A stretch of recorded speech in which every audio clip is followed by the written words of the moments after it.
The moment the universe goes quiet is usually the moment people assume something went wrong. No signs, no movement, no emotional highs, no reassurance that anything is working.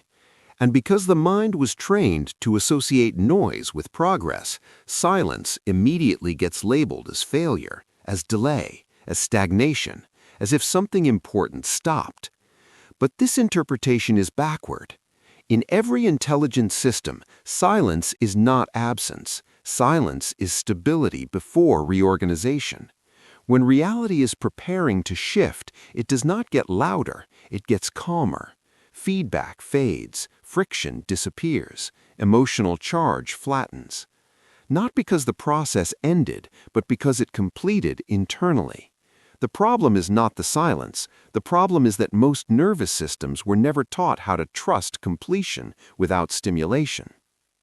When something is still forming, life feels noisy. There is effort, there are signs, there is emotional movement.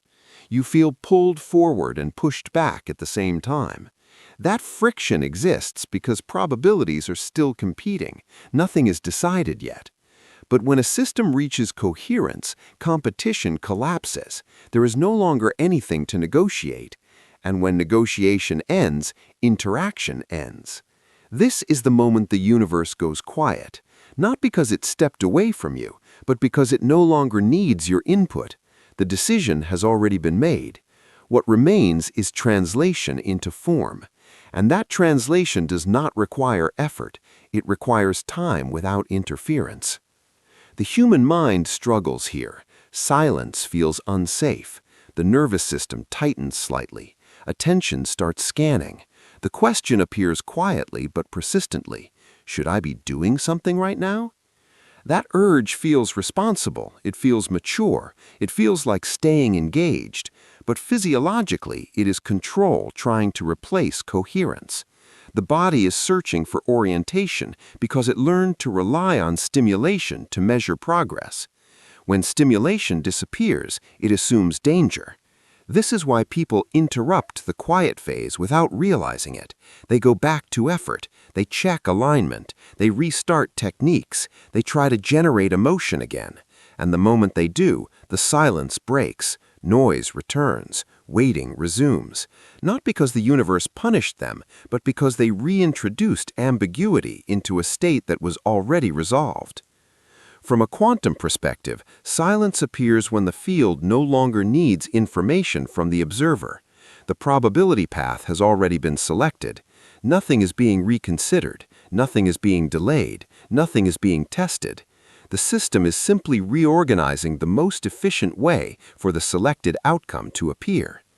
This mirrors how complex systems behave before a phase transition.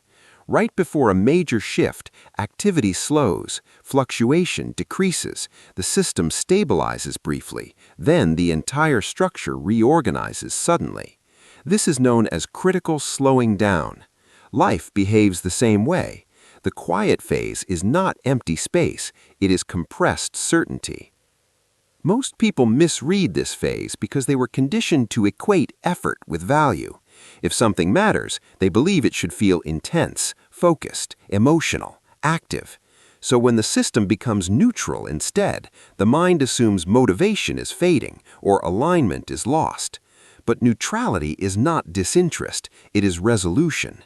Desire may still exist, but urgency is gone. The outcome no longer pulls at the nervous system. That does not mean it disappeared, it means the internal conflict around it dissolved. And once conflict dissolves, noise is no longer necessary. This is why the quiet phase often feels unsettling rather than exciting. There is nothing to react to, nothing to fix, nothing to chase. And for a system addicted to effort, that feels dangerous. The mind wants a role, the body wants tension, attention wants a future to lean into.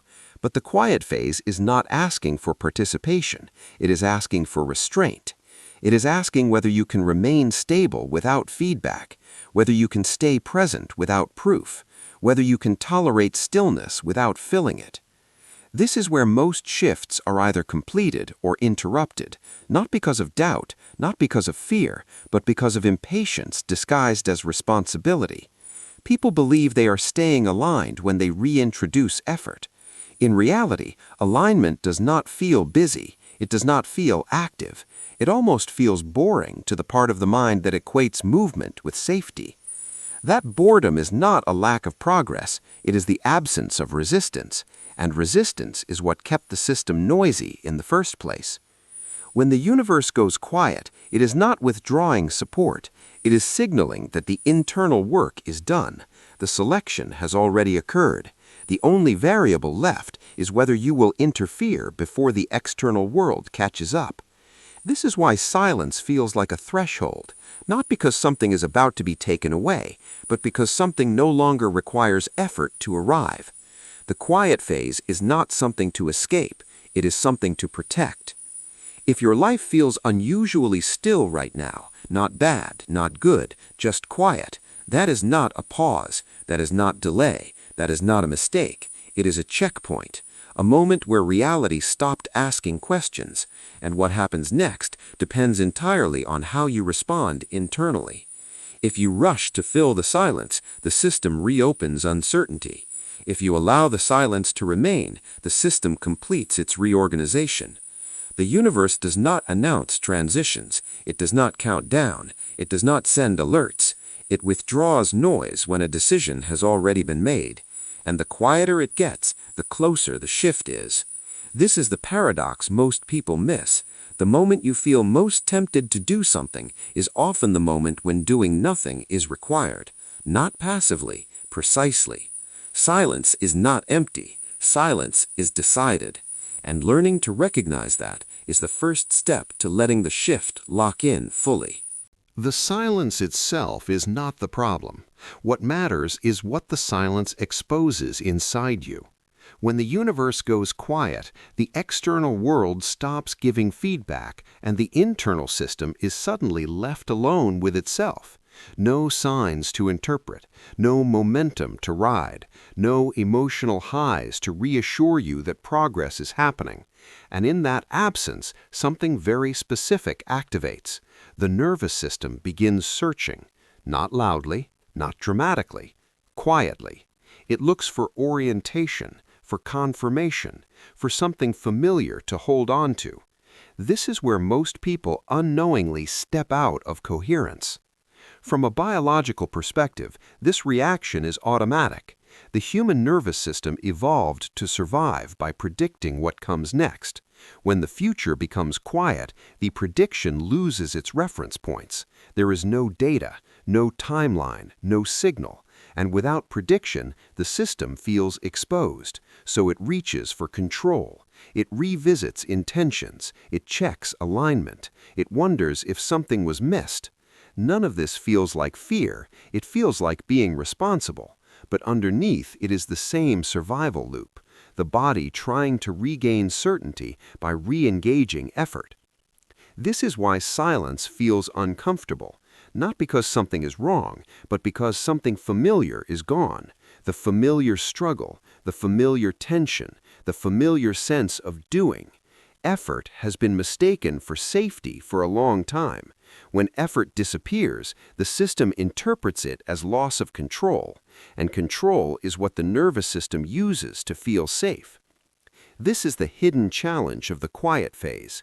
It asks you to feel safe without control, stable without stimulation, oriented without direction. Quantum systems behave this way naturally. Once a probability collapses, interaction stops. There is no ongoing negotiation, no constant feedback loop. The selection is complete. The system shifts into execution mode. But human consciousness often refuses to accept completion without evidence. It wants proof before relaxation. It wants reassurance before trust.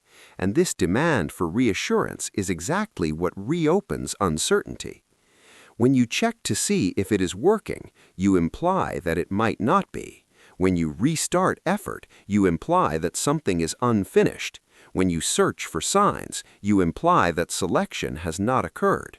The field responds faithfully to these implications. It mirrors ambiguity by restoring noise, not to punish you, but to remain consistent with the state you are broadcasting. This is why people often say things like, everything felt aligned and then it stopped. It did not stop. The system reached a phase where your involvement was no longer required. What stopped was the feedback loop you were used to, the excitement, the emotional movement, the constant sense of becoming. And without those signals, the mind assumes the process collapsed. In reality, the process stabilized. Silence is not a waiting room. It is a holding state. The internal configuration has settled enough that the external world can now rearrange without resistance. That rearrangement does not happen instantly because physical systems move through sequence, but the decision that guides that sequence has already been made. And during this phase, the most important thing you can do is not introduce contradiction. Contradiction does not look like negativity here. It looks like restlessness, like subtle impatience, like the urge to tweak, to optimize, to make sure. The system is extremely sensitive during this phase, not fragile, but precise. It responds best to consistency. When your internal state remains neutral, grounded, and unreactive, coherence holds. When urgency reappears, coherence fractures. This is why emotional neutrality is one of the strongest indicators that a shift is locked in. Not excitement, not anticipation, neutrality. Desire may still exist, but it no longer pulls on your nervous system. The future does not feel distant. The present does not feel like a problem. Attention settles naturally. And to the achievement-oriented mind, this feels suspicious, like something is missing. But what is missing is conflict. Neuroscience explains this clearly. When the nervous system exits stress-based prediction loops, the brain reduces scanning behavior. Attention moves out of future orientation and into the present moment. This is not something you force. It happens automatically when the system no longer needs to defend against uncertainty. And once attention settles, the body stops producing urgency signals. Cortisol drops, muscle tension softens, the internal environment becomes quiet. That quiet is not emptiness, it is readiness. Most people have touched this state briefly without realizing what it was, a moment where they stopped caring in the usual way, a moment where the outcome no longer mattered emotionally, a moment where they felt calm without explanation, and almost immediately the mind panicked. It tried to label the feeling, to recreate it, to use it, and by doing so, it pulled itself out. The quiet phase cannot be used, it can only be allowed. This is why silence often appears right before a shift, not because the universe is testing you, but because there is nothing left to adjust internally. The field has already selected the outcome that matches your state. What remains is for you to not interrupt that match by reverting to old habits of control. The real question in this phase is simple but uncomfortable. Can you remain settled when there is nothing to manage? Can you stay present when there is nothing to anticipate? Can you trust without reinforcement? This has nothing to do with belief and has everything to do with regulation. A regulated nervous system does not need constant feedback to remain stable. An unregulated one does. If silence makes you restless, that does not mean you failed. It means the system is revealing where safety has been tied to effort. Awareness of that is already progress, because once you see that the urge to act is not intuition, but discomfort with stillness, you can choose differently. You can let the quiet remain intact, and when you do, the system stays coherent long enough for the external world to finish reorganizing. The universe does not go quiet to confuse you. It goes quiet to remove interference. And the more you understand this, the less threatening silence becomes. It stops feeling like abandonment and starts feeling like confirmation. Not confirmation you can see, confirmation you can feel. And that feeling is not excitement, it is steadiness. When movement finally begins after the quiet phase, this is where the real test of alignment appears. Not while you were waiting, not while things felt still, but the moment reality starts to respond. This is where many people unknowingly step back into interference, because as soon as something shifts, the mind wants control again. It wants to speed things up. It wants to protect the outcome. It wants to make sure nothing goes wrong. And that reflex, although understandable, is what brings noise back into a system that was functioning perfectly without it. The universe does not collapse reality because you manage it well. It collapses reality because you remain stable while it reorganizes. Stability is the key, not intensity, not excitement, not effort. When movement resumes, it should feel clean, simple, obvious. There is no rush inside it, no emotional charge demanding that you grab it quickly. Action that comes from coherence feels different from action driven by fear. It feels timely, not urgent. It feels natural, not strategic. This is why people often say that when things finally happened, they almost missed it. The opportunity did not arrive with fireworks. It arrived quietly. A conversation, a decision, a moment where something simply made sense. And because the nervous system was no longer in anticipation mode, it could respond without hesitation or doubt. This is what alignment looks like in motion. At this stage, life often begins subtracting before it adds. Certain paths lose relevance. Some relationships drift without conflict. Old desires fade without sadness. This can be confusing if you expect manifestation to only bring more, but subtraction is not loss, it is efficiency. Once a probability is selected, incompatible paths no longer receive energy. They fall away naturally. The field is not taking anything from you. It is refining the structure so the new state can stabilize. Neuroscience supports this shift as well. When the nervous system is regulated, attention becomes selective without force. You stop engaging with what no longer fits. You do not argue with it. You simply move past it. Emotional reactions soften. Decision-making simplifies. Life feels less heavy because you are no longer carrying unnecessary friction. This is not detachment from life. It is clarity within it. The danger here is subtle. As things begin to align, the mind wants to take credit. It wants to explain, to analyze, to recreate the process. It asks, what did I do right, and how do I make sure this keeps happening? Those questions seem harmless, but they pull attention back into future management. They reactivate the same predictive loops that silence had turned off, and prediction reintroduces waiting. The instruction now is simple but disciplined. Move when movement is required. Be still when stillness is present. Do not grip either. Do not rush the unfolding. Do not slow it down. Just respond cleanly. When action arises, it will feel obvious. When rest is needed, it will feel appropriate. There is no need to push either direction. When you remain in this state, reality continues to respond with less effort from you. Things line up without struggle. Timing improves without planning. Challenges still appear, but they resolve faster and with less emotional charge. You are no longer fighting life. You are participating with it, and participation feels very different from control. This is what lasting shifts are built on. Not a single moment of silence, not a single breakthrough, but the ability to remain coherent after movement begins, to not collapse back into old identities that depend on effort, urgency, and proof. Identity stabilization is what turns a temporary shift into a permanent one. When coherence becomes your baseline, manifestation stops feeling special. It feels normal. Life feels responsive rather than resistant, and this is why true alignment often feels almost boring to the ego.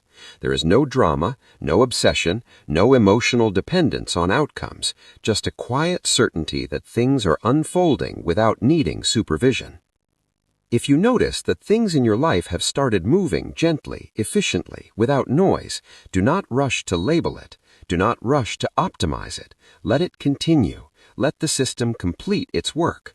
And if nothing has moved yet, trust that silence does not mean delay. It means reorganization is still underway. The universe does not go quiet to test your faith. It goes quiet because the decision has already been made. Your role is to stay steady while it completes. When you can do that, shifts stop feeling rare. They become part of how life naturally responds to you. And that is when manifestation stops being something you seek and becomes something you allow.